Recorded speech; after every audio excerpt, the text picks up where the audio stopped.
Most of us love to go for long walks, whether it be for exercise, sightseeing, or a morning evening stroll.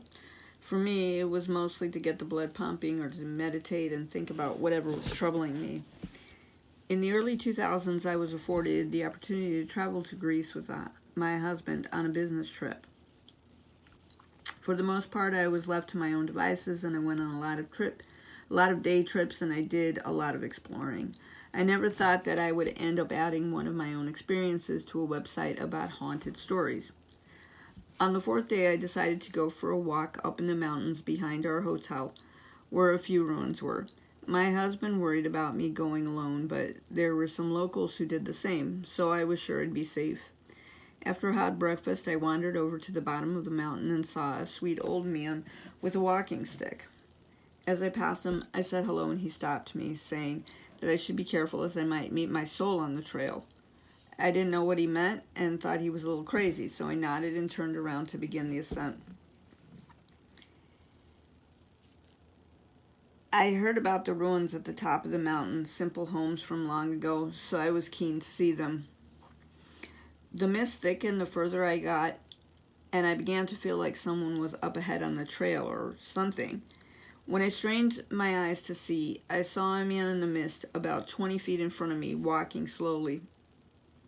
I wasn't sure about him, but no matter how fast or slow I walked, he stayed the same distance away.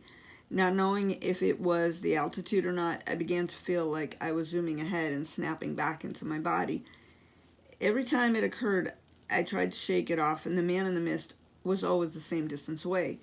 It happened so often that I began to get used to it until I saw images in my mind every time I zoomed ahead. I felt like I was getting a bird's eye view of myself in the future and that I was entering the man's body to see. Even though it was a man, I soon realized that it didn't matter, as he was merely a vessel for my soul.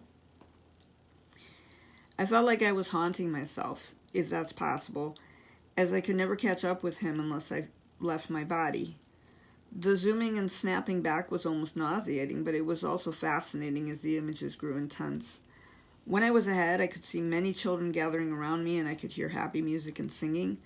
Sometimes I saw confusing things like funerals and lost spirits, faraway places, and weeping mixed with laughter. At one stage, I had to stop to catch my breath and have a sip of water while the mist continued to thicken.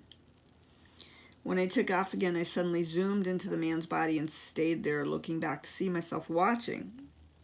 I panicked, and I tried to run back to my own body, but I felt like I was running on the spot, never getting close enough.